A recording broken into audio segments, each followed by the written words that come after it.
nti Nuupu erowooza yeyina amaanyi ebiina ebirala tekola ki tebirabawo kati mu nnugu oba mu ndowooza ey'ensaalwa oba mu ndowooza envy is to human ensaalwa ya buntu PFF tejja kuleka Nalukooya nga naffe temutulabawo DP tereka jja kuloka Nalukooya wammwe nga nayo temukola ki temugirabawo baba tuuka okulonda ebifo bya parliament mukulu Kyagulanyi ne Ssenyonyi baafuna omululu abalala babasenza biki bigere n'ekyo ebintu ebyo nabo bigatta enjawukana eri mu bakaayanira okukulembera eggwanga lino nene nnyo okusinga eri mu batukulembedde emyaka 40 n'olwekyo Dr. Besigye kinkoze bubi nti ali mukomera y'omuntu abadde ayina ensa oba n'obuvunaanyizibwa obw'enjawulo etuuza abantu bonna ewamu okola ntufuna candidate ki omu ekisooka Nuupu erimu amalala kino nkyogera maki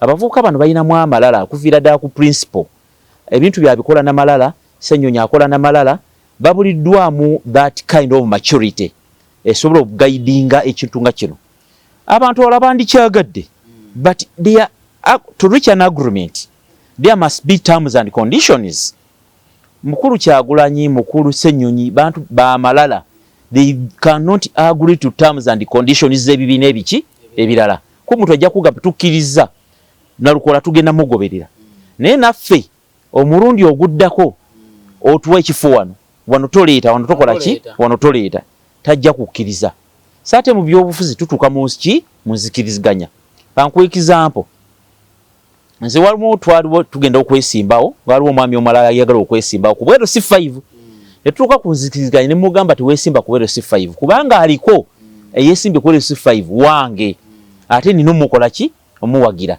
n'olwekyo nkusaba gwobeere muwagizi waffe nze bwe mpitamu ne ngenda mu parliament ate naawe ngenda kukuwa ekifo bwekiti bw'onooba okola ki era ne musuubiza nti ogenda kubeera personal assistant wange butereevu kenaalyako koonookola ki obwero si 5 bw'obugendako n'ogwa ojja kuba tolina kyosigaza so nituukiriziganya saayitamu naye nakati tutambulira waki wamukendyako kakola ki eyo yendagaano ey'obuntu n'ekyo sikiwa nti Nuupu eyina ensa bwetyo sandigayise magezi naye ensa ey'ekika ki ekyo so nsaba Mukama Katonda bwe kiba kisobose akitutuuseeko tugende ne single candidate wabula nkyayina hope ti Museveni asobola okuvaako nga tetuyise mu kalulu n'embeera y'okuyita mu kalulu okuggyako Museveni nedda either tudda mu negotiation naye aveeko mu buntu tumuteekako pressure aveeko oba si kyekyo tulina mulwanyisa mu ngeri ndala yonna constitution gyeyogera kubanga etuwa obuyinza okosa engeri yonna okuggyako nakyemalira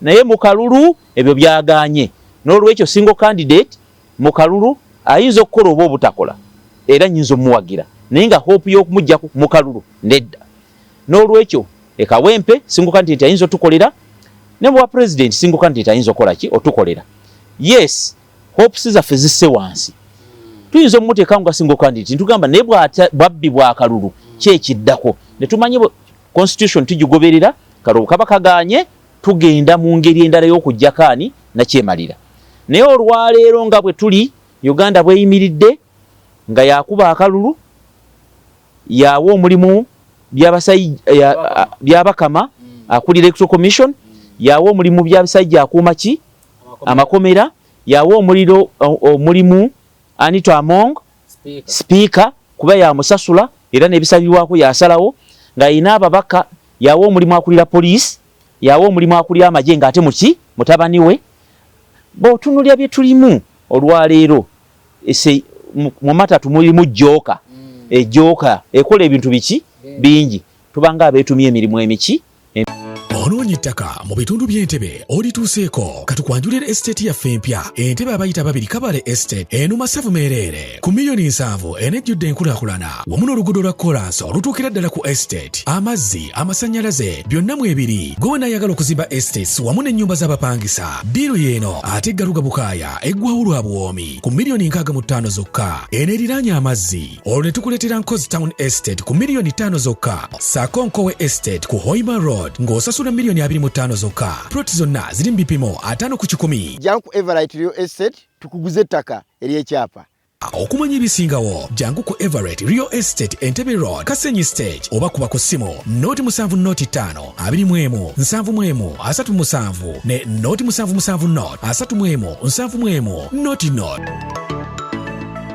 Onawo sinzira okubeera nga otulaba byonna byokola nkwaniriza nnyo okubuuzaako nti wasiibye oti afunye okusoomoozebwa okw'enjawulo ofiiridde olwazizza tusaasidde asobotuka ku buwanguzi mpiyozaayoza tuli ku MS Media nze Matiya Sekanjako nina Dr. Martin Kiza David Ssemambo okuva Mityana Municipality. Dr. tukwaniriza buuza abantu. Sebo neyanza nnyo neyanzege nenebaza abatuuliza ku MS Media nti mwebale nnyo mwebalire ddala. Njagala okuyozaayoza abaana baffe abatudde ebigezera ne bayita nti mwebale buli yatudde ebigezo ng'agenda kufuna certificate ne transport tukwebaza nnyo. Ate naawe anaafuna transport yokka tukuyozaayoza. Ate namwe bonna batudde nga tolina kyogenda kufuna temuggwamu maanyi. Mwe abagenda okutwala Uganda mu maaso n'olwekyo mutandike okulowooza kiki ekyakuleetedde okuyita bw'otyo. Gwe yayise nnyo teweeyibaala okyalina okugenda ku 6 okyalina okugenda mu maaso n'okusoma. Ate era tugamba nti teekamu amaanyi otandise neteekeramu ddala amaanyi. Kulisaayo nnyo abantu abatambudde okugenda ku kitebe kya Nuupu okulaba muyozaayoza yenna yayiseemu mu kiseera ekyo. Mwebale nnyo mwebalire ddala. Bantu bange ab'Emityana Municipality naddala beebaza nnyo okulaba nti munnyaniriza buli kiseera bwe tubeera ffenna n'okulaba nti no munnoonyeza akalulu nga wendi oba nga siriiwo. Nze Dr. Kiza David Martin Ssemambo ali wano ku programu olwaleero okulaba nti tutambula ffenna mu birowoozo ne mu nzikiriza. Mityana yakoze etya secondary? Mityana okola kutya mu masomero? Mityana Secondary School. Ngamba Mityana district yonna. Okutwaliza ewamu Mityana kye naakawulirayo. Abaana baakoze bulungi ddala. Manye ennaku zino enjogera eryemu result 1 bayitidde mu result ki 1. Sinaba kutuuna nnyo masomero galina abaana baagudde. Nja kwogera ku ssomero eryange linasomera mu ya Mityana Secondary School Namukozi. Namukozi baatuzizza abaana 174 exactly. Bayisizza bonna abaana mu result 1. Result 1 baatubuliddeko abasinze. Abaana ababiri abakulembedde bannaabwe bafunye M7 ne bafuna ne BM. Omulala ndowooza yatudde ebibuuzo byabadde oba byasusseeko simanyi ne ezokka ne B2. So ekyo kye neetegereza ku Mityana Secondary School. Abaana ba Central College Mityana nabo baayitidde ddala bonna mu result 1. N'olwekyo abaana ba Modern eya Mukulumbalire nabo baayitidde mu result 1. Abaana ba Busimbi High School nabo nababulizza mu result 1. Wala amasomero nga Momosa High School erya Mukulu Kawuki Minister wa Kabaka ow'ebyentambula ze n'ebiringa local government nabaayise mu result 1. UNEB yatukoledde ekintu nti yatusimplifyingidde. Tetukyali wali grade first grade, second grade, third grade. Wabuli mwana yenna yafunye D. Neobanga mu kibuuzo kimu ye yafunyeemu D agwa mu result 1. Kuba abeera ajja kufuna certificate. Ekigedde. N'olwekyo tetukyayogera bingi ku abaana bonna baakoze eki baayise. Okutwaliza ewamu nabadde ntunulira nnyo abaana abaakoze sciences obulungi. Nabatunulidde amasomero ago gonna gemmenye Momosa, Central, Mityana Secondary School, Namukozi gye nasomera, Modern, Busimbi High School. Abaana abo baayisiridde ddala sciences buki bulungi. N'okyo abantu b'Emityana mbeebaza. Nkakasa nti waliwo amasomero ge sinaba kugendamu naye nga nago gaayise buki bulungi. Ebisigadde ebirumira saagala nnyo okutunulira biri negative. Wabeerawo abaana abataayise bulungi be tujja okutunulira oluki oluvannyuma. Naye ng'okutwaliza ewamu Mityana tuli bulungi ddala. Ne Kampala okutwalira ewamu. Ne muwala wange yatudde S4 yabadde ku Trinity College Nabbingo naye yayise buki bulungi. Claudia Nasozi Ssemambo yayise buki bulungi era result ki 1. N'olwekyo tusuubira nti tugenda genda mu maaso n'okusomesa abaana baffe naye mu byonna aliwo ekineeraliikiriza. Abaana bano bagenda mu transition okuva ku competence based something oba learning eyo CBC eyo curriculum gye eriwo kati competence based curriculum. Kati bagenda ati ku curriculum eyaffe ey'okusoma ne bakuddamu ne bakwasesinga bibuuzo ebya bulijjo kubanga bye babadde basoma emyaka 4 ate tebiri ku A-level tuddayo ate mu curriculum gye natuulirako. N'olwekyo muwala wange agenda curriculum ate gye nakola ki neeraliikiriddemu oba abaana bano banasobola okutransforminga ku mangu okutuuza mwe naye abaana abato babeera bagezi kakasa nti tugenda comparinga ise tuwe tugenda comparinga CBC gye batudde ate tukomparinge n'eri eyaffe enkadde eri etya ku A-level n'okyo abaana bano balina omukisa bali ku nkadde bali ne ku mpya n'olwekyo kijja tuwa omukisa okumparinga empya ennungi enkadde yebadde ennungi naye kirala kimpadde buvumu nti abaana bano obwongo bwabwe buvudde wali ewaffe otwakulamingiranga ebigezo ne batandika okwerowooleza n'olwekyo tusuubira nti bwe bagenda mu A-level ne babawa ebibuuzo nze bye natuula bayitira waggulu nnyo senga obwongo bwabwe bwe tulowooza nti obwongo bwabwe bulowooza nnyo kati ng'abantu abakulu bwe banaagenda mu kibiina kino biri ebyaffe bye twatuulanga ebyalinga ebya kuramuwaaka bya ansa bo ne bateekamu obwongo bw'okwolewooleza bagenda kuyita waki waggulu ddala okwerayikira kutono nnyo kwe nabadde nfunye nti senga omwana anaalemererwa okukyusa okuva ku CBC that is something like a competence based curriculum okudda ku curriculum eri yaffe enkadde ajja kufunamu obuzibu naye nga mu byonna tutunudde gavumenti bwe tutambuza okulaba nti nno tuyita mu kino ffe kyetwagala ye mwana munnayuganda okuvaamu nga ddala munnayuganda senga kinaabeera nti programu eno ebadde confused netuzaalira abaana ba confused ate nabo ne bazaala ba confused tuyinza okulekera Uganda nga tekyaliwo yakola ki weyali n'ekyo batusuubire nti abaleeta programu eno bakirowoozaako era batukolera kirungi ffe nga bannayuganda tuliwo okutambulira ku programu za gavumenti eyebeera eriko byekoze eki byereese tweyanza nnyo tweyanzeege Dokita yatugende Kawempe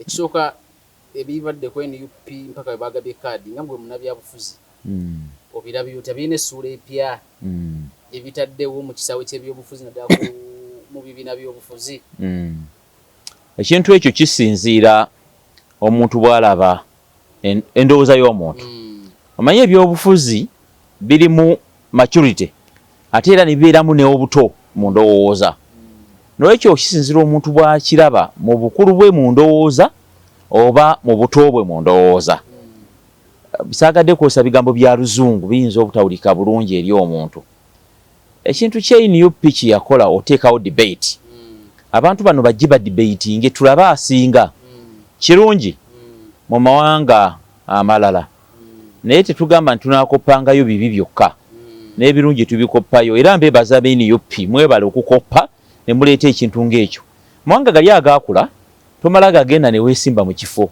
kati nganze bwe njagala okutwala bwemupi bwa Mityana municipality abantu ndi wano bampulira bwe njogera bandaba bwe njogera naye ati waliwo gubaawo akalunga tebamulabangako na bw'ayogera n'olwekyo kirungi abantu bano bajja ku platform y'emu ne tuwuliriza bye boogera ne tulaba endowooza yaabwe ne tusensinga era akakasa nti bagenda okumala debatinga nga lwo abantu abamu abakyusizza endowooza ng'oli abadde agamba mbadde waawumaalu naye okusinza bwe muwulidde omutwe gwe n'alikyusaamu oli ayinza okuba mbadde wa Nalukoola naye engeri gye muwuliddemu sijja muwa kaki kalulu endowooza eno omuntu bw'oba oyogera face expression engeri gye weeyisaamu gy'oyanukula ebibuuzo ewa nnyo omuntu ategeera okustadinga okumanya ky'oli naye ate eyonoona nnyo ku muntu akatakutegeera naligambye eyonoona nnyo ku muntu atategeera naye kyaligambye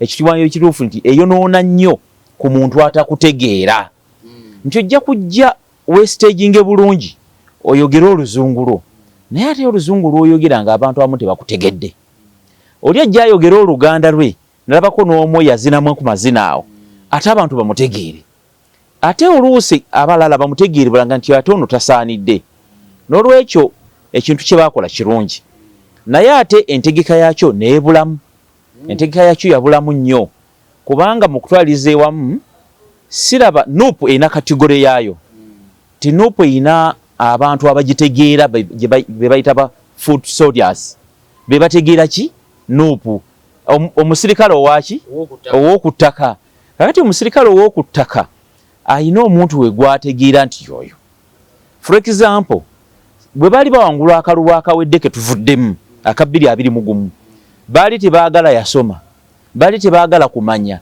bali baagala muntu gubategeera mu bo. Ssegirinya yawangula si lwakuba nti yali asobola okwogera oluzungu, nedda.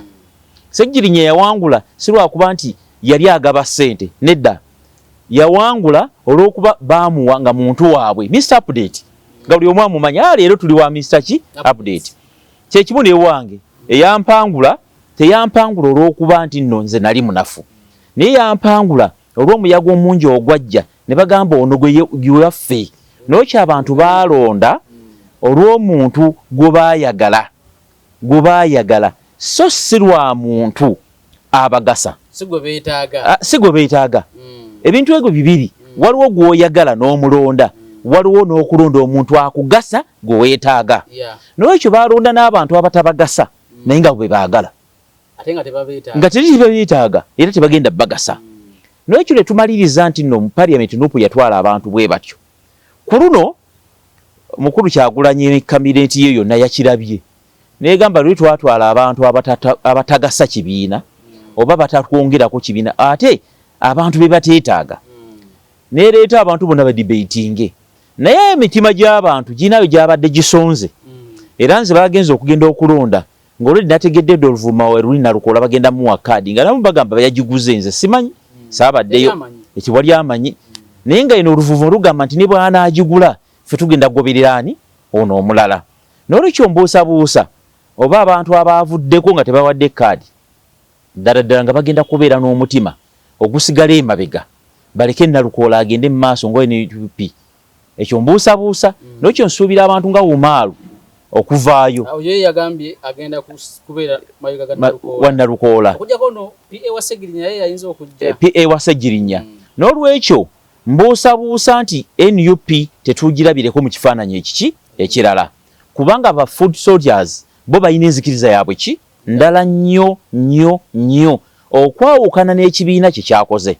Ekibiina kisaamu ekitiibwa era kye kyakoze nze nakisanyukidde. Ekyo bannuupu nga bo Mukulu Kyagulanyi Ssennyonyi n'abalala baakitunuulira ne bagamba nedda, twetaaga ekibiina kimunyungula. Tujjewo bano ba food soldiers baatuleeta mu buyinza, baatuleeta mu bantu, naye tebeetaagisa ate tebatugasa mu Parliament. Kwa ne Ssegirinya yennyini tudde mazima tagasizza Nuupu kuba abadde mulwadde ebbanga ki lyonna, naye ate si yekka. Wonna ababadde abalamu nga n'owewange emityano mwogerako talina kyagasizza, talina kyayongeddeko, tateesa kuba oluzungu tatusobola. Si owaawe wange yekka naye ngamba bonna bangi abagenda mu Parliament. Tasobola kuwandiika proposal, tasobola kugamba nti kaŋŋende nkole kino gavumenti nginyigirize okulaba nti kino kiva mu bantu, ebirowoozo by'abantu ebiteeka mu nkola. Lwekyo ng'omuntu aliwo okugoberera. So nga Nuupu suubirayo eyagala okuleeta abantu ab'omuzindo the elites ejjewo bali abalwanyi, n'olwekyo kati ereeta abantu abayimirirawo ddala nga mu Parliament ba musingi ba Nuupu. Kwa Nuupu nayo yandiyagadde ogamba nti egenda okulonda leader of opposition ng'ereeta omusajja ow'omuzindo. Yandiyagadde ogamba nti ogenda kakiiko ka Public Accounts Committee mu kifo ky'okulowooleza mu sseggonnwa ow'ekibiina ekirala. Bandibadde balowooza nti naffe kuno tulina Nalukoola. Nuupu yandiyagadde mbadde mpa example. Kale kampa example mu kifo ky'okulowooleza mu muntu owa DP oba FDC Ssemujju ng'erina omuntu waayo waaki ow'omuzindo. Kwa Nuupu naye bwe yeetunuuliramu, lwaki ebibiina ebirala bitunuulira ne bireeta abantu nga ba muzindo ate yo ng'ebadde n'abantu abati bali muzindo. N'olwekyo baayagadde to transit from the non-elite ba food soldiers badde ku elite class. Era bw'otunuulira ennyo Nuupu, e Masaka gwereese ku mpuuga is a lawyer. Nalukoola is a lawyer. Bw'ojja kulaba beereese wano ewa Ssemujju is a lawyer. N'ekyo etambulidde nnyo mu bakozi b'amateeka nga beegezaako okwenyweza. Si kindi nti bw'oddamu buto n'oleeta abantu be bamu, abantu bayinza obutabawa kalulu. Nalowoozezza n'ekirala ti Nuupu eno eyinza okuba yalowoozezza tibweddamu neereeta abantu bano abaawansi era mu bantu be bamu, abantu bayinza obutagiwa kalulu. N'olwekyo yandibanga egezesa. This is like a sample. Basampolinga nga bwe tuleeta looya mu bantu b'e Kawempe banaamulabamu ng'omulwanyi ne bamuwa akalulu. N'olwekyo senga Nalukoola akalulu kano kamukuba Nuupu yandiddayo mu kisanja ekijja neeronda nga bwe yalonda ng'omuntu w'abantu gwe baagala gwekola ki gwesindika mu parliament kuba yagala okumaintaininga ebifo byayo mu parliament. N'olwekyo egenda kugezesa emyezi gino emitono egisigadde Nalukoola tumuleesa abantu bamuwadde akalulu baba bamuwadde akalulu kiza butuleta Dr. Ssemamba Emityana banaamuwa akalulu so eva ku muntu wa bulijjo ono gwe badde bawagira obuwagizi etandika okuleeta abantu ab'omuzinzi abaasoma abategeera ensonga kubanga parliament Nuupu kati egitegeera it's not all about okusindikayo omuntu wo n'omuteekayo wabula omuntu kiyasoma kikontributinga nnyo ku muntu kyagenda okukola ku lw'ekibiina mu parliament okugeza nti Nuupu bwesindika Nalukoola mu parliament bamanya Muwanga Kivumbi wabadde kuba alina ebifo bingi buli kakiiko akaliko bafeenako omuntu gwe bakola ki kyokka ate bw'onoosindika omuntu abadde mu kifo kya Ssejjerinnya tagenda kufuna kakiiko. Nuupu ekimanyi bwe tuteeka dokita mu kifo bwe tuti bw'agenda eri agenda mu health committee ya parliament n'ekyo akakiiko k'ebyobulamu aka parliament Nuupu ebeera efunyeemu nsuubira munda eyo baawuliriza ebigambo byaffe nti tumala gasindika muntu kale Nalukoola ne bw'aba agudde tuyinza tutya okweteekateeka okulaba nti ku luno Nuupu ebeera ereeta abantu ab'omuzindo omuntu ogenda mu parliament not only okujjuza ekifo naye okubeerako nekyagatta ku ggwanga n'ekibiina. Ekimu ku kintu ekitawaanyiza ennyo mu parliament y'omulundi guno kwe kuba nti tulina abantu bangi naye ng'abateesa bali bataano babali kwe bati ku ngalo teziggwayo era bwe nkugamba abateesa be baliwo ojja kumbulya Ssemujju ani omulala Mpuuga Seggonwa n'abalala abalinga abo ofunya kikondi nobaga abateesa bali bameka bataano bayinza okuba 10 naye munjogera ennyangu bali bameka naye nga tulina abantu 5 mu 7 n'olwekyo nze ndowooza kye baakoze kituufu naye kiinako sayidi embi ku muntu wa bulijjo sayidi embi eri nti gwe mwalonze banaamugoberera abawansi wakati mu kalulu kano akalimu muwala wa Kigongo Farida Haji Kigongo amanyiddwa alina ssente nnyingi omukyala mu bakyala amanyiddwa bw'anaateeka ssente mu bakyala b'e Kawempe agenda kuwangula akalulu kano waki n'amaanyi NRM neetegefu okubba akalulu naye ate nga ne Nuupu nayo temala gabalekera n'olwekyo akalulu kano kagenda kuba k'amaanyi wakati wa Nalukoola n'omukyala we NRM naye kajja kubeera k'amaanyi ng'aba Nuupu bakkiriza ne bawerekera Nalukoola yeka naye wagirayo wa Nuupu omulala oba owa FDC oba owa DP ow'amaanyi bayambadde DP nawulidde bana bagenda kulondako omu NRM omu FDC Kalifa yambadde ekibiina kyaffe tekinnaba kuleeta PFF People's Front for Freedom gwe batugambira nti PFF Dr. Kizza Besigye Elias Lukwago yakulembera yali mu ntebe kati Ssemujju Nganda ye mwogezi nayingidde da PFF independent nungi naye olina okutambula ne banno n'olwekyo ntambula nayo ne PFF sinaba kumanya naye PFF naye bweneereeta omuntu Katonda n'atuyamba nange ojja kundaba nga nkanoonya n'olwekyo akalulu kagenda kuba k'amaanyi tusuubira nti Nuupu erina okuluma ogwa wansi neki ne waggulu okusinziira ku candidate gwe yakoze eki gwe yawadde kaadi nti mulungi kiyakoze kirungi ye muntu asaanidde tumusuubira ogenda mu parliament n'abeera productive ku komiti za parliament mu parliament mwennyini ne ku lwa Nuupu ne gavumenti ejja mufunamu kuba abantu bonna betulonda bwe bagenda eri basaavinga gavumenti yakola ki eriko naye ekizibu kiri nti egenda kulwana nnyo konvinsinga omuntu w'e Kawempe yalonda Ssejjerinnya akkiriza mu Ssejjerinnya okulonda Nalukoola kubanga eno kirasa above etambulira mu Benz kyokka ate gw'ogitwalidde atambulira ku bigere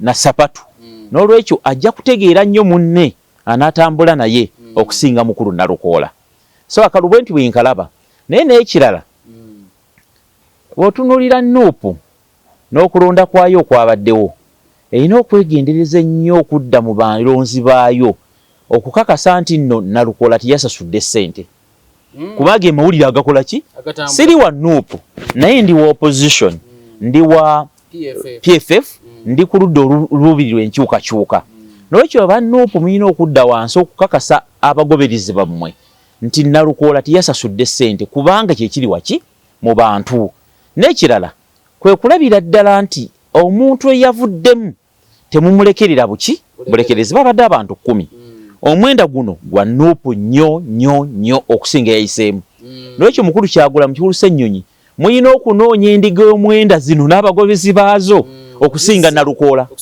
Nalukoola yabali mu nkwawa n'ekirala kye nawoozezza era ekyamagezi ekyabaddemu Nalukoola wa DP era twali naye mu DP ate nga musajja mugezi naye abadde bulijjo awolereza aba Nuupu ebbanga lyonna naye omuntu wa wansi kyataategeera n'olwekyo abantu bano kye baakoze kyamagezi oba yawadde ssente oba tiyawadde okufiirwa product ya Nalukoola abadde abalowooleza nga ne Ssegonwa ali mu lugendo kuba nze mwentuna Eriyaasa ali mu lugendo Ssegonwa ali mu luki n'olwekyo babulamu balooya Nalukoola yabadde mistake omuleka nti omumma kaadi yabadde asobola okuddayo mu DP oba okujja independent ate n'abakuba akalulu n'olwekyo Nalukoola Nuupu yasaze magezi mu ngeri yonna okusigaza Nalukoola kyabaddemu eggumba so n'olwekyo I recommend and I commend abantu kyakoleddwa abaki kyakoleddwa akakiiko ka Nuupu okulaba nti bakukusaani Nalukoola mu ngeri yonna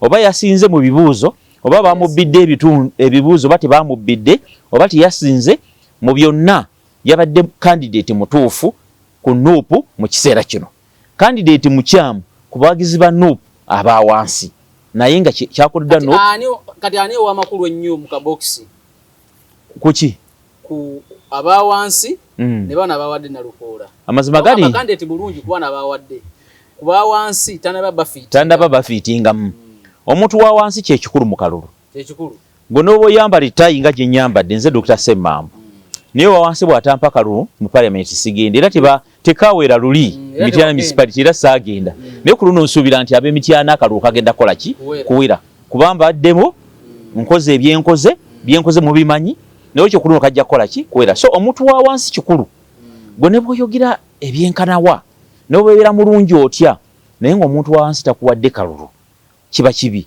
n'olwekyo Nalukoola alina okufiitinga mu bantu ba wansi mu kaseera akatono n'ekirala aba wansi batuufu aba waggulu batuufu naye wali kati kulono aba waggulu balina okuwanukayo kubanga empungu terya bire aba waggulu balina okuwanukayo bakke wansi mu bantu ba wansi batambulire wamu bwe batakikola ne basigala mu ntebe zaabwe nga bali akasente konna ke bayina omuntu wa wansi tagenda kuba akalulu era tubyogeredde wano mukulu Kyagulanyi Ssennyonyi ne banno bonna bwe muli mu Nuupu bwe mutakka wansi ku muntu wa wansi kumunoonyamu kalulu nyumba ku nyumba omuntu wa wansi oyo tagenda kuba akalulu okusiza ku candidate omulungi gwe mwaleese ate omubi ku muntu wa wansi n'ekyo balina chance omukisa weeguli Nuupu okuwangula akalulu ng'esse wansi omukisa teguliiwo NRM egenda katwalira waggulu oba candidate omulala senga abantu ba Nuupu aba waggulu basigalayo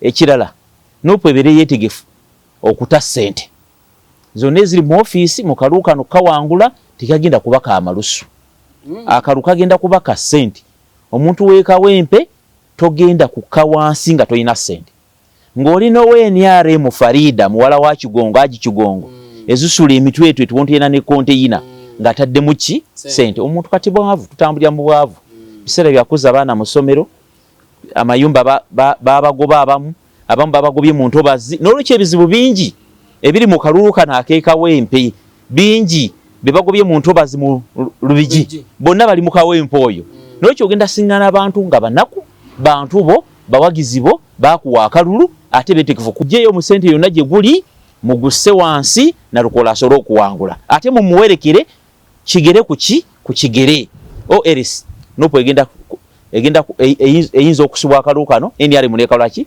oba omuntu omulala wa DP oba omuntu omulala owa Nuupu owa Nuupu bali independent wewe babagobye njagala nga sinaba kuleta kino njagala soke wano olina tiimu yo katugambe Singo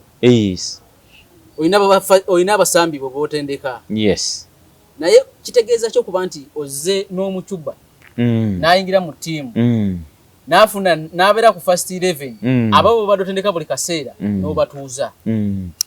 Eyo tekiniki tugikozesa kuba nange mbadde manager wa Singo FC.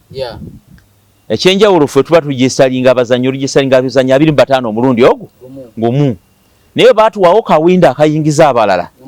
Osobola okulaba omuntu omulungi omucuba omulungi n'omugaa kati ono yaba ayingira kubanga emizannyo twagala kuwangula era politics is a game. Abasinga bagita date game. This is not a date game. Fa bagifuula date.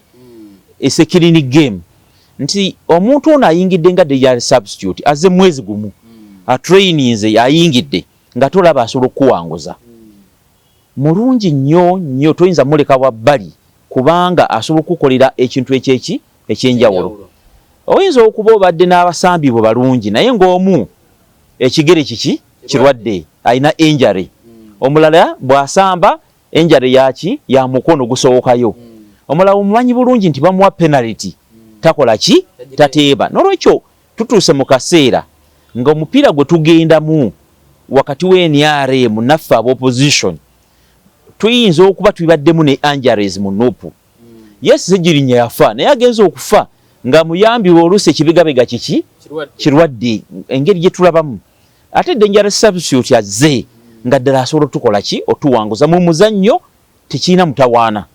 Era Nuupu kye yakoze tekiina muki mutawaana. Omuntu gwe yaleese dangerous substitute naye kiri nti enduulu abagikuba abalina okuteeba wali mukati bamuwaliriza atebe mu katimba bwe buzibu bugenda okuva. Kati tulina okukomawo okwogera n'abazannyi baffe abalala nti bannaye wadde tuleese dangerous substitute naye nammwe mukyalina ki value. Tulina okudda mu ttiimu tugibudeebude esigale ng'eri kiki kimu. Naye ttiimu togibudaabuda bw'otyo, ogibudaabuda nga beya muceere nga balya nkoko nga neekudde ewaka balina akaveera ke bakola ki ke basitudde lubagenda okukkiriza kino.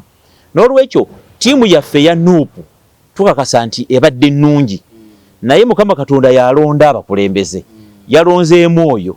Kyembasaba kwe okukumaakuma ttiimu ya Nuupu ebeere kiki kimu egende esamba omupiira nga dangerous substitute ono weewaawaze ku last moment naye tumusobozesa okukola ki tumuwe environment ennungi ekola ki eteeba mu ggoolo.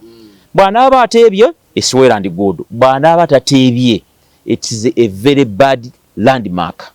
Ejja kuba mbi nnyo senga Nuupu eremererwa okuwangula akalulu kano. However, history repeats itself. Ekyo kimanyi bulungi nti tewali by election ebaddewo NRM netekola ki netegiwangula. Ku luno eri wakati mu kibuga tutunuulidde okulaba NRM emenya rekodi yaayo oba Nuupu emenya rekodi. Naye by election zonna ezibaddewo NRM ezikoze eki eziwangudde nga either ebba akalulu oba okawangula mu buki. Ekigambo ekyo nkyogera bwe ntyo kuba siina bukakafu kuba emirundi gisatu tugamba yabbya akaki ejjinja yakabbi ebeera enywedde ebeera ekoze eki nze no ntera okukaaya nakusinga eyo olwolabira ddala nga golo penalty tebalina giba referee n'agamba ki penalty. Nolwekyo tugenzi mu penalty Katonda yagisalawo Sejjirinya agenda bawadde penalty wakati opposition ne NRM. Abawagizi tugenda kuwagira dangerous substitute azze yagenda okuba penalty katunule ekinaakola ki ekinaabaawo. Mu nkola y'ebibiina by'obufuzi goli muna PFF obaddeko mu People's Front for Freedom. People's Front for Freedom obaddeko mu Democratic Party. Waliwo embeera yonna we basobola okukwata munnabyabufuzi nga zze mu kamyufu ne bamuteesako omukono ku kiwandiiko nti kkiriza tuweesimbawo singa tufuna kaadi. Embeera enawe esobola okutuukirawo. Ekisoboka mu nkola yaffe ya bulijjo oyinza okugamba omuntu nti boneesimbawo ojja kuva mu kibiina. Naye mu nkola yaffe abaddugavu bonna ebigambo bibaddewo si mu opposition mwokka naye ne NRM batandikira mu FDC bwesimba ku muntu nga tetwakuwa kaadi tetujja kukonsidaringa nga FDC. NRM n'ekireeta bwesimba ku NRM nga tetwakuwa kaadi tujja kukonsidaringa NRM. Naye omuntu bw'amala okuwangula abeera talina kyeyetaaga kibiina. Ekibiina kye kiba kimwetaaza. N'olwekyo ekyo kibeerawo nga tebwesimbyewo. Ekirala tubeera ne constitution governing. Constitution kyeragira Munnayuganda kubeera n'eddembe okwesimbawo nga bw'oyagala. Terinawo weggambira nti ekukugira nti bw'obeera wa DP ne weesimba kuwa DP n'olwekyo obeera tukyali waki. Ate constitution nebeera nga mbi terina regulations. Manya amateeka gano nga PPDA aga Uganda Revenue Authority olwaliro balimenya bateekawo regulations. Regulations bwe zitakola bulungi bagamba guidelines. Bwe batyo bagenda baleetawo obugambo obuki n'olwekyo act weeri mu constitution eryo tteeka ne baleeta rules erimu zibeerawo guidelines ate regulations. Constitution ya Uganda terimu guidelines, terina regulations, terina rules. N'olwekyo egaidinga butereevu nti muna Uganda yenna Dr. Kizza Ssemambo genda bw'oba oyagalidde wonna weesimbewo Mityana municipality irrespective of the party. So ebya party bijja luki luvannyuma. N'olwekyo omuntu ali free okwesimbawo nga bw'ayagala. Ekibi kiri nti bw'ogwa party yandikuboola. Oba mwenawe mugwa. Bonna bwe mugwa yeekwasa ggwe. Singa tewajja. N'alibadde mpitawo. Naye senga n'owangula oli gwe bawadde kaadi ng'ekyali kabaale kibaale ekyali ekisolo owe NRM yaleeta owa kaadi yayo NUP neereeta buli omu n'aleeta n'abala ne baleeta independent nga we NRM n'akola ki n'awangula era bagenda ne bamuyozaayoza ne bamuyita n'akomawo mu kibiina. N'ekyo ddembe lya muntu okwesimbawo eby'ekibiina bya kibiina naye sandyagadde nnyo nga nze mu ndowooza yange muntu kukugira muntu kwesimbawo olw'ekibiina. Senga ekibiina kisalawo nti DP owa PFF kadi tugibadde Dr. Kizza David Martin Ssemambo omuntu omulala ngaawo PFF ddala ng'alina ne kadi ya PFF ayinza okulowooza nti nze dokita endowooza ye n'abantu ekyendaba mu bantu tetujja kuwangula asobola okwesimba ku Dr. Ssemambo ng'awa PFF n'olwekyo siina muwalana wabula nalikozesa maanyi gange ne kaadi gye bampadde ey'ekibiina okusobola okuwangula. Akalulu akawedde Mityana municipality nali independent naye nali w'amaanyi okusinga n'abayina ki kaadi. Sayina kaadi yonna olw'ensonga nali wa DP nga DP Mawo agimaamidde nga tefe ab'omunda tukimanyi nga Mawo yamaze dda okusala yayingidde ku ludda lwa mukulu talina gwe yaleeta oluvannyuma yawaawo mukulu gwe bayita Luzi kaadi naye nga we NRM n'amaliriza nga asigadde mu NRM ne kaadi ya DP agiina emmotoka ye mu maaso n'agiwandiikako green ng'emabega ya yellow. N'addamu n'akisiiga green ate bwe twatuukira okulonda ng'akisiize waggulu yellow wansi green. N'olwekyo talina bwe yagwa era obululu teyafuna naye nze yali independent ate nafuna obululu buki. Kakati wadde ndi wa PFF Mityana ngenda genda municipality okwesimbawo neesimbyewo naye amaanyi gange mangi nze ntunda PFF. N'olwekyo omuntu kiba kirungi okukulembeza gwe amaanyi go okusinga okulembeza amaanyi g'ekibiina era nnenya nnyo abantu abakola ebipande n'okuba ebipande gwe yeesimbyewo ng'oli mutono nga pulezidenti gw'otaddeko munene naye ate constituency gy'ogendamu ne mu parliament gw'ogenda okwogera bwe mulonda Dr. Kizza David Martin Ssemambo for Mityana municipality nze ngenda okwogera mu parliament si PFF.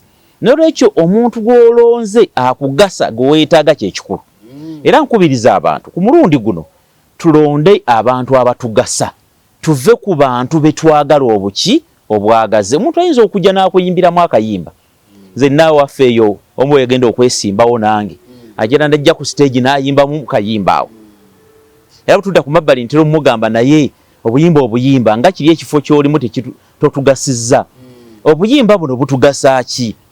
N'olwekyo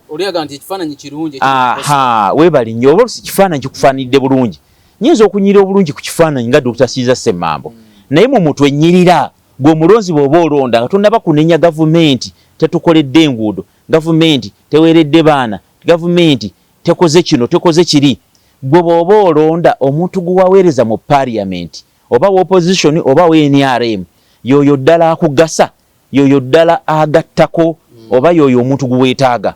Lwekyo nkubiriza abalonzi tuve mu nkola y'okulonda abantu abatusanyusa abatulabikidde obulungi tetuganye ne bituyinza obigattako naye muwulirize abantu bano abazze bwe tujja gye muli muwulirize ebigambo ebituvaamu muwulirize enjogera gye twogeramu mututunuulire mulabe mutunaabagattako be baffe be beetaaga ogenda kulonda Dr. Ssemambo naye oyo gwe weetaaga mukulu mbeera njagala owangule gwe omulonzi ng'oli awangudde akalulu Dr. Ssemambo awangudde akalulu nga naawe ogamba nange nkoze eki mpangudde omanyi oyo omusajja kawangudde akalulu naffe ebyobulamu bikoze eki kubanga kyoli kyofuuka mu parliament togenda kulonda looya bamuteeke kakiiko kw'ebyobulamu togenda kulonda yinginiya bamuteeke ku kakiiko ka ligo n'olwekyo bulonda yinginiya agenda butereevu kakiiko ka byanguudo gwe ow'emityano omanya nti waakiri ow'enguudo gwe tusindise weewaawo bw'olonda dokita omanyi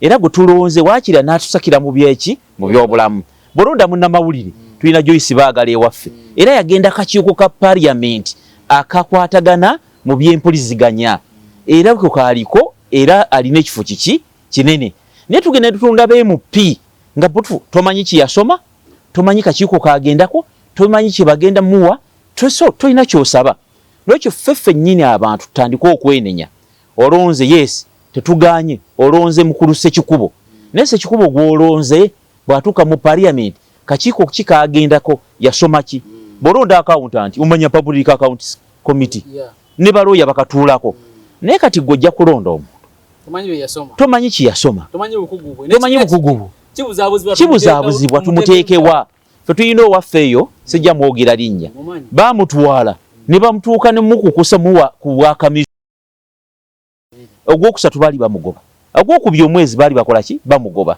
era abantu bembagamba mistake yava wa mukukusizza omuntu muwadde ekibiina ssente kimulonde ku bwakamishona naye gwe mulonda nga kamishona agenda kwogera ki nga kamishona yayina bukugu mu kinze ndi dokita niye olaba nange dokita nina ebyabadokita bye bambuuza nange ne ndifaalinga ewala wenzijidde wano bawadde waayagala omulongoosa naye nga ekizibu kye kiri ku mutima nze sirongoosa mitima n'omulundi n'omuki olaba nange dokita eyasoma n'enkuguka ate nange omutima I refer to someone else nange nsindikira muntu muki mulala kakati gwe kusindika omuntu mu parliament nga tumanyi kiyasoma tomanyi kakiiko kamuteekako tomanyi kyogenda musaba tomuwuliddeeko ng'ayogera n'ebisanja byabaddeyo yayogera ate agamba nnyongera nokyo nkubiriza abantu tulonde wisely tulonde nga tutekamu amagezi tulonde nga tukosa obwongo bwaffe awangula okugenda mu parliament nga naye naawe weebamunaanika naawe weemasaka naawe weekyenjojo ng'ogamba mpangudde naye bizirimaana kino kye nnaamubanja kitegeeza n'abalonzi kintu kikulu abalonzi kintu kikulu then nga tumaliriza waliwo abalowooza ku single candidate ku ludda olwawula gavumenti kisobola okukola okiraba otya Kawempe mu kulonda kuno kugenda maaso kyandibadde kirungi ne tufuna candidate omu era obuwanguzi waffe bwandivudde awo era okugwa kwaffe kwandivaawa awo single candidate ayamba senga ffena tukkiriziganya PFF Dr. Ssemambo n'engenda nenoonyeza Nalukooya akaki akalulu n'abalala bonna bwe batyo ate ne nuupu esobola okugyayo Nalukooya negamba kati ate owa DP yakoze eki ne tugenda mu debate endala ne tulanga owa DP yakoze eki bayinza okuleeta lubwegamukaako omutulanga musajja akoze eki yasinze ne tuleeta candidate ki omu kyandibadde kirungi nnyo naye kizibu nti olinga aloota maki ge mazima kuba kuloota kwennyini omululu guli mu bannabyabufuzi ennaku zino nti nuupu erowooza yeyina amaanyi ebiina ebira tekola ki tebirabawo kati mu nnugu oba mu ndowooza ey'ensaalwa oba mu ndowooza envy is to human ensaalwa ya buntu PFF tejja kuleka Nalukooya nga naffe temutulabawo DP tereka jja kuloka Nalukooya wammwe nga nayo temukola ki temugirabawo baba tuuka okulonda ebifo bya parliament mukulu Kyagulanyi ne Ssenyonyi baafuna omululu abalaba basenza biki bigere n'ekyo ebintu ebyo byonna bw'obigatta enjawukana eri mu bakaayanira okukulembera eggwanga lino nene nnyo okusinga eri mu batukulembedde emyaka 40 n'olwekyo Dr. Besigye kinkoze bubi nti ali mu kkomera y'omuntu abadde ayina ensa oba n'obuvunaanyizibwa obw'enjawulo etuuza abantu bonna ewamu okola ntufuna candidate ki omu Mwami Lukwago Erias akisobola naye sikiwa nti mukulu Bobi Wine amatira Lukwago. Bobi Wine tamatira Lukwago tamatira Semoju. Je bakomogogera mu parliament gyakomoba kolaki? Noekyo mbuliddwa wasobola okutuuza enzida oludda lwaffe luno oluvuganya mukulu Museveni omujja mu ntebe. Sinalabawo muntu eyandibadde atuuze omulala Mpuuga oyo bamukomerera dde emisumaali ku bigere ne ku mutwe. N'olwekyo kijja kuba kizibu naye bwe kiba kisobose Mukama Katonda nga akitaddewo twandibadde ne candidate omu okusobola okuwangula. Naye kijja kuba kizibu okukulinga kubagamba nti otuma simanyi oluwanga obuki obulamu. Bwe kiba kisobose kuba ekisooka nuupu erimu amalala. Kino nkyogera maki? Abavubuka bano balinamu amalala kuviira ddala ku principle. Ebintu byabikola na malala, Ssenyonyi akola na malala, babuliddwamu that kind of maturity.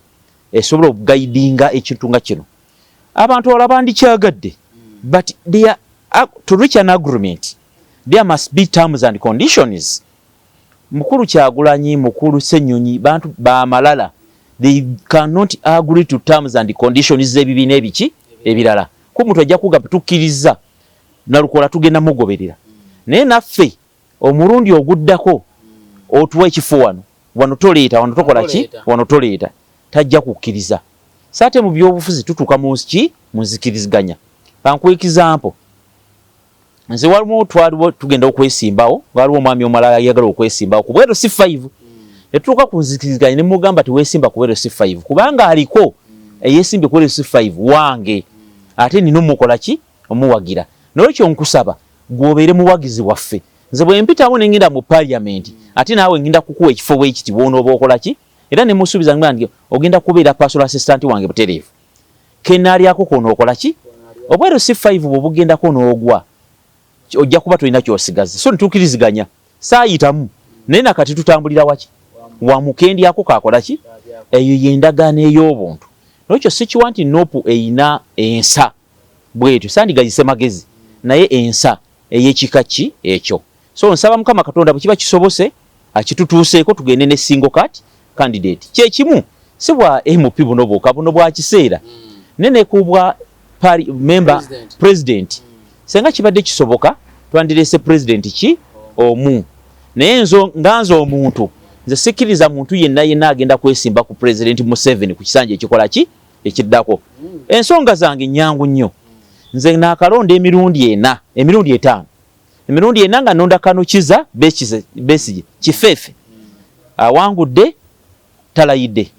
Mulundi ogwasembayo nalonda Kyagulanyi oba yawangula oba teyawangula nze kyenategeera nti yawangula naye teyakola ki teyalayira. N'olwekyo kyekinonze omulundi ogw'omukaaga nga nonda president era nga manyi tagenda kukola ki kulayira. Bannabafuzi nze ntera obbagamba mulina kumpa minizi ndala za kujjako Museveni naye tuwali syenyiga kukkiriza mpu ngenda kuntwala mu kalulu okulonda president Museveni. Tumukube kube MP, tumukube kwero C5, tumukube mu bakansala n'okukaki wansi tumujjeko structure zonna. N'olwekyo PFF nzikiriza Lukwago ina kutambula ne Kanukiza Besigye nga mutunoonyeza akaki akalulu fa abagala bwe MP. Naye ogenda okwesimba ku bwa president ne president Museveni mugende mu kalulu batukube owangule oba towangudde oba owangule naye ate tojja kukola ki kulayira. Ebyakalulu k'empapula nakkiriza Museveni kyeyayogera tyakapapula tikanzija muki mu ntebe. Ate olaba ffe ab'opposition ffe tukabba. N'osanga opposition ng'ataako kusobola okubba opposition muki munne. Kati ate gavumenti erina n'ebifo bye tuteesimbako eyo na mu Northern Uganda, mu Western Uganda, ONRM n'ayitawo nga tukoze eki. Waliwo ebifo by'otuukamu nga temulimu wadde opposition wadde. N'ekyo bonna batiikingane Museveni yekka. N'ekyo nze naggwamu amaanyi wabula nkyayina hope ti Museveni asobola okuvaako nga tetuyise mu kalulu. Naye embeera y'okuyita mu kalulu okujjako Museveni nedda. Either tudda mu negotiation naye aveeko mu buntu. Tumuteekako pressure aveeko. Oba si kyekyo tulina mulwanyisa mu ngeri ndala yonna. Constitution gyeyogera. Kubanga etuwa obuyinza okosa engeri yonna okujjako nakyemalira. Naye mu kalulu ebyo byaganye. N'olwekyo single candidate mu kalulu ayinza okukola oba obutakola. Era nyinza omuwagira. Naye nga hope y'okumujjako mu kalulu nedda. N'olwekyo ekawempe single candidate ayinza otukolera ne bwa president single candidate ayinza okola ki otukolera. Yes, hopes zaffe zisse wansi. tuyinza omuteekawo nga single candidate ntugamba naye bwabbi bwa kalulu kyekiddako ne tumanyi constitution tugigoberera kalulu kaba kaganye tugenda mu ngeri endala y'okujjako ani nakyemalira naye olwaleero nga bwe tuli Uganda bweyimiridde nga yakuba akalulu yawa omulimu byabakama akulira electoral commission yawa omulimu byabasajja akuuma ki amakomera yawa omulimu Anita Among speaker kuba yamusasula era n'ebisabirwako yasalawo nga ayina ababaka yawa omulimu akulira police yawa omulimu akulira amagye ng'ate muki mutabani we bw'otunulya bye tulimu olwaleero mu matatu mulimu jooka ejooka ekola ebintu biki bingi tubanga abeetumya emirimu emiki emingi naye bannayuganda kye mbakoomeekereza nakyo tubeere bagumu eggwanga lyaffe tusigale nga tukola tusigale nga tuwa omusolo naye tetuva ku kintu kyakujjako nakyemalira mu ngeri yonna Katonda gy'anaatuwa oba ye ng'amututte oba nga banne bamugjeewo oba Katonda ng'asazewo ekkubo lyonna ne tumuwona tusigale nga Uganda tugitwala muki mu maaso. Museveni ajja kgenda ekyo buli mwakikola ki akikkiriza naye Uganda tejja kukola ki tejja kugenda Uganda esigalawo nga yaffe abalamu n'abali babakoze eki bavudde mu nsi eno ku mulembe gwa nakyemalira obanga agenze obanga waali tusigale nga tukola emirimu gyaffe Ssaabasajja Kabaka awangaale wonna wabadde osinzira okubeera nga otulaba Dr. Martin David Kizza Ssemambo Mityana municipality wa PFF agenda kujja kubaka bwa parliament ate Dr. omukugu era abukola Mulago Hospital kudwalira eri Mulago tukombe wano olunaku olwaleero tujja kutandikira awo olunaku olwala akuume atakuumira mpeera